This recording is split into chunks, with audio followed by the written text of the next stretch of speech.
Good evening. I'm Jay William. I'll be your host tonight on American Business Revolution.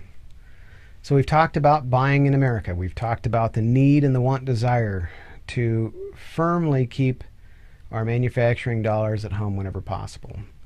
And that's going to revolve around having more manufacturing businesses producing products here in America. Not just moving product from point A to point B, but really actually physically building it. We've lost a lot of talent along the way. One of the things we're really good at is just developing the idea. I've been here in Silicon Valley for 27 years watching the ideas develop, and there's some astounding ideas getting developed. I can remember working on enclosures for all sorts of electronic devices that would just blow your mind. Some of them blow your pocket off. You got your phone, your smartphone sitting right there. I remember creating an enclosure for NEC, clear acrylic. They had a really nice little touchscreen display. One of the best, really. At the time, in the very late 90s, it was as good as it got. It was a TFT screen, fantastic capacitive touch. It worked really well. It wasn't the old resistive style touch. It was really a breakthrough product for them. And I'd been making their enclosures for all the larger, little, whatever you have with the touchscreens for a long time, and they're just their basic stuffs. But this was really something different. It was a small display. It was portrait mode, worked really well. And so they developed a little device around it, which was more of a PDA. And it was really interesting, and the guts of it were neat looking, so I made a really nice looking clear acrylic case for that. I'll have to show it to you at some point and go into depth on that one. But for now, I'll just tell you. It was rectangular, had rounded corners and radiused edges. And the screen size was actually about the same as the first Apple iPods. So it's, I think, if I'm not mistaken, the exact same size, actually, and same as the iPhone, the original iPhone. It was a lot thicker. There was no battery in it. They had to run it on a power supply, but it was really interesting. Ran Windows CE. We all know how that worked. Didn't have enough memory. But, you could play solitaire on it. Color looked good. The angle of view was great, and the touch was fantastic. And one of the things that I always wonder about, the radius corners on the four corners were actually 10 millimeter. That was my design. Oddly enough, an iPhone has 10 millimeter radius corners. You got to wonder about some of these things. And I do know that I think 22 of the pre-production prototypes did go over to Apple. Sat in on a meeting with them as the plastics enclosure guy. And remember telling everyone when it came my turn, what I was thinking about. And I was really interested in putting an RF card in the back so you could have it communicate on the 800 megahertz trunk tracking signal line, or cell phone signal, and make and take a call. And nothing fancy, just make and take a call, because then you're in two markets. You're not just in the PDA market, you're in the cell phone market. I went over like a lead balloon, mostly because the year before Palm had tried putting a PDA and a phone together in the same plastic case. They weren't integrated in any way, and it was just hideous. I actually remember my wife had one. Just awful. And everyone had a bad taste in their mouth, so the execs at NEC said, yeah, we're not interested in that. Really not something we're looking for right now. Palm proved that's a bad idea. Well, what they really had was the guts and the look and feel of a modern smartphone. And my suggestion was, hey, instead of a keypad here, you just put up a picture of a keypad and you touch it with your touchscreen. So you've also got Windows CE running here, so let's integrate your address book functions.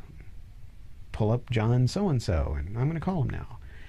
It could have been done. The room was there. There was actually already the communication abilities within the device itself. Would have been a small amount of integration, but it could have been done. Didn't happen. But then again, the first time somebody thinks of something new and different, it's often not implemented. It's usually several iterations down the road. But I did voice all of this opinion right in front of everyone at NEC, and I do believe there were some Apple execs there. Don't know who. I have to go. I couldn't even get those notes if I wanted to. But it's an interesting side note to think that maybe there was some influence there. Who knows? They could have had the idea well in advance and were just telling me to be quiet. It's always possible. I find great ideas don't normally come just once, but several times, and usually by very similar people. And as an engineer, I fit that mold. Here in the middle of Silicon Valley, it's not uncommon to have a consensus thought about a great idea. Again, I didn't implement anything or push it along, nor did I have the wherewithal to do so, but I made the clear acrylic case that made it look neat. So if I remember correctly, that device ended up being sold to Casio as the guts to the Cassiopeia, or Cassiopeia. Never had one. Interesting idea. I do have some prototypes of those, and probably will be giving one to the Mountain View Antique Computer Museum, which I really like. Love that place. I get really geeked out over that stuff, really old stuff. Remember having a digital deck data system as a kid. Took up a whole room. I had to have 220 volts wired up to it. And I'll tell you what, after a year and a half of trying to make it do anything and then finally programming it, and all I really wanted to do was run Lunar Lander, which was a DEC or a DEC program. I just never got around to doing it. But I learned an enormous amount about the machine and how it worked and functioned along the way. And that's really part of geeking out as a kid. It doesn't necessarily have to be a success so much as you dug in and did something. You tore that thing apart. Never worked again, but you tore it apart. And you remember it. And that grew from there. And you developed a skill. So that's kind of the way things roll. But being in this industry for so long, I've now become a Luddite. Don't really want more technology, but our wives will always force it upon us with that newest, latest, greatest, whatever device that we have to have. Give me my old Razor flip phone back, thanks. But beyond all that, I think that one of the things that we've gotten really good at in this country is creating an idea, getting it rolling, and then giving it away to another country to make. And that's really sad. Why are we not making it here? We should be. Why are we offshoring everything? Because it makes corporate profits. The shareholders are very happy when their dividend checks are fat. But how does that help you and me? Well, it doesn't. That job you used to have, the one that paid good? Need I say more? This has got to stop.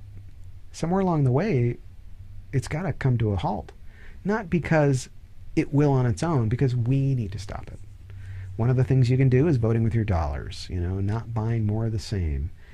If you're going to just make a concerted effort to buy from American manufacturers and American goods, and everybody did it, well, the corporate profit would shift. And then the big corporations would say, oh my goodness, everyone just wants it made in America. We better make sure we're doing that. But that's not what we've been doing, because we like inexpensive goods. We don't like non-durable goods, which seems more often than not we're getting things that aren't quite as durable as before. But it's so inexpensive, I could buy another one. I'd rather buy a used something that's going to last than the latest, greatest, whatever from overseas.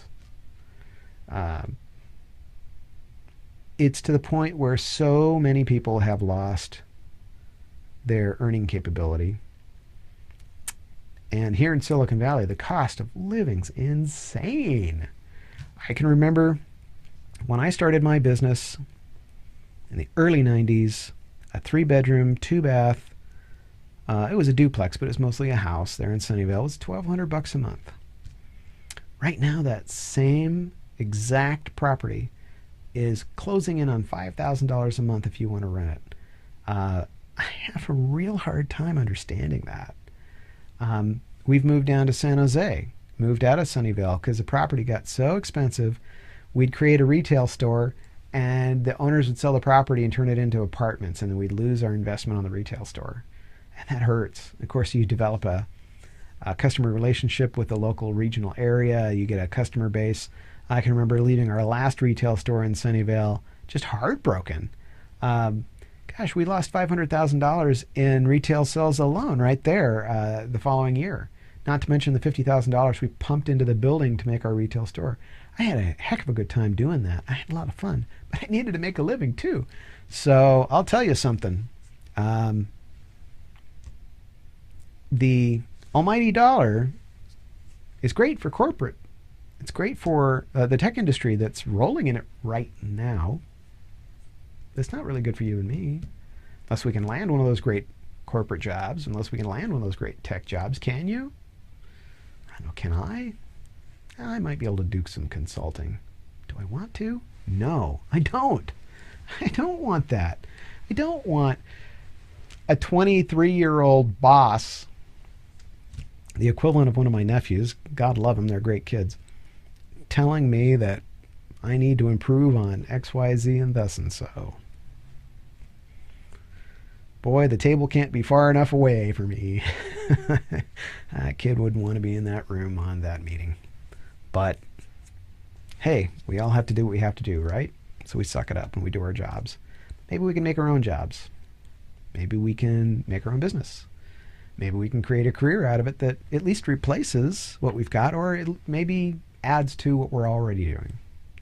And for those of us who really keep pushing, maybe it'll turn into something realistically good, creating other offshoot industry, creating support, creating distribution. There's lots of things that can be done, but unless we get up and we do it, it won't happen. So I want to help you do that. That's my job. I want to help you get up, get busy, get moving, and put some bucks in your pocket somehow. Be your own boss. At least cultivate a side hustle. So let's go from that. Remember, vote with your dollars. It's very important. The American dream is at stake. Please hear me. Vote with those dollars. Make it count. It's happening every day. We vote with our dollars all day, every day, like clockwork. Let's start making those votes count. Maybe you didn't pay attention to them before, but pay attention to them now. Do everything you can to turn the tide.